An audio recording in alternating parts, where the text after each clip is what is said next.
계속해서요. 에스겔 특별히 에스겔서 4장 1절부터 7장 27절까지 보시면은요. 아까도 잠시 말씀드렸지만 이 상징적인 행동을 많이 합니다. 에스겔은 환상도 많이 나오고요. 그다음에 이 상징적인 행동도 많이 나옵니다. 특별히 에스겔서 4장 4절부터 6절까지는 에스겔이 바닥에 눕는 것에 대한 상징적인 모습이 나오고요. 에스겔서 4장 7절은요. 에스겔이 걷어올린 팔, 에스겔의 걷어올린 팔에 대해서 나오고요. 하나님께서 에스겔에게 팔을 걷어올려서 뭐뭐 해라 이런 식으로 이제 하시면서 그런 행동을 또 취합니다. 또 5장 1절은요. 머리털과 수염을 깎습니다. 그래서 땅 속에 이렇게 묻어놨다가 다시 이제 또 찾는 그런 모습도 나오고요. 그다음 6장 11절에는 손뼉을 치고 발을 구르는 그런 장면이 나옵니다. 이 모든 것들이요, 이 상징적인 행동이 뭘 가리키냐 하면은 예루살렘의 멸망과 포로 생활과 그런 회복에 대해서 계속해서 상징적으로 이런 모습을 보여주고 계신다는 것을 알 수가 있습니다. 그 바닥에 눕는 거, 걷어올린 팔, 수염을 깎는 거 이런 것들은 다 죄에 대해서 죄를 에스겔이 제사장으로서 어떻게 그것들을 감당해야 되는지 상징적으로 보여주고요.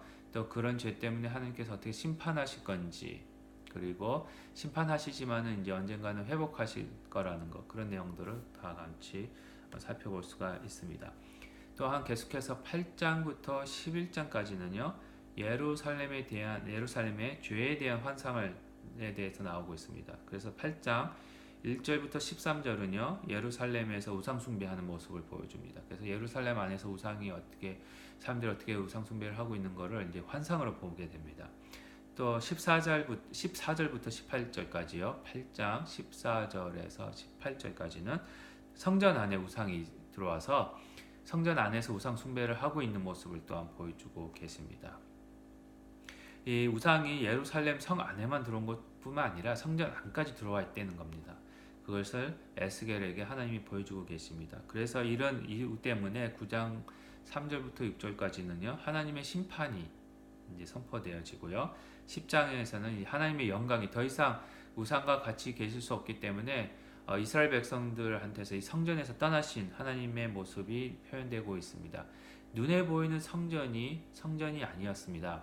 성전은요, 성막은요, 하나님이 거하시는 곳이라는 의미를 담고 있는데 만약에 성막 안에 하나님이 거하신다는 상징적인 의미겠죠. 상징적인 의미고 하나님 실제적으로 거기 계셨는데 하나님이 계실 때에만 성막으로서 성전이 성전으로서의 기능을 감당할 수가 있었습니다. 근데 하나님이 떠나버리신 그 집은요, 빈집이에요.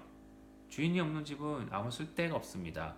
더 이상 하나님의 임재가 하나님이 계시냐 안 계시냐가 중요한 거지 성전이 있느냐 없느냐가 중요한 게 아니었습니다. 근데 이스라엘 백성들은 하나님의 임재가 떠났음에도 불구하고 성전이 눈에 보이는 성전이 있다고 해서 자기들이 계속해서 안전할 것이다 라고 잘못된 신앙을 가지고 있었다는 겁니다. 그것이 이제 예레미야에서도 나오는데요. 특별히 이와 같이 하나님께서 여기서는 에스겔을 통해서 하나님의 영광이 하나님의 임재가 더 이상 그들과 함께 계시지 않고 성전에 계시지 않기 때문에 성전은 눈에 보이는 한갓 그냥 건물에 지나지 않습니다. 그건 없어도 된다는 겁니다. 이런 것을 이제 보여주고 계십니다.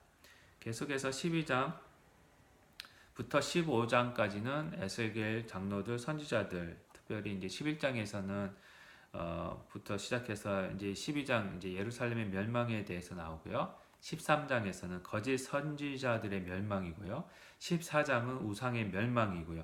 이렇게 해서 계속해서 이 장로들과 선지자들과 제사장들 잘못된 거짓 선지자, 거짓 장로, 거짓 제사장 그 다음에 그런 것들이 다 멸망할 것을 하나님의 심판에 대해서 보여주고 계십니다. 특별히 성전이 멸망하면서 그들이 그 성전을 너무 미신적으로 섬겼던 하나님을 바라보지 못하고 성전을 잘못되게 사용했던 것에 대한 멸망, 심판도 설명이 되어 있습니다. 특별히 그러므로 해서 하나님의 정의를 나타내시고요.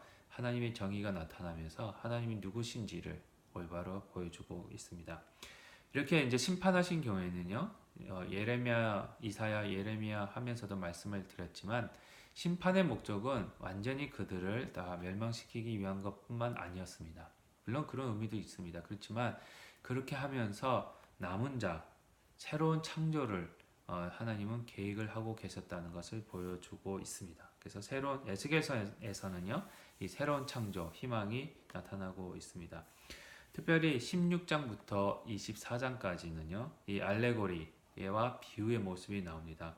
16장은 이스라엘을요 불성실한 신부로 이제 표현을 하고 있습니다.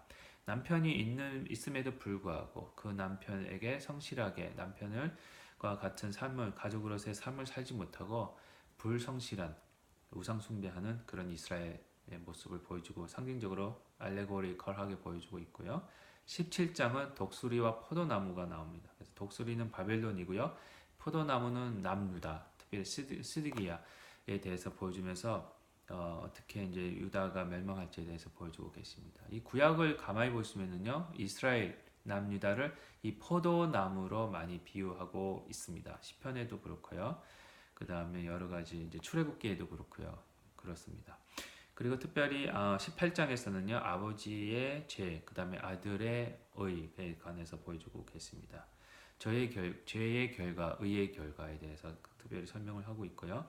특별히 20장은 하나님의 심판과 하나님의 이름을 위한 구원.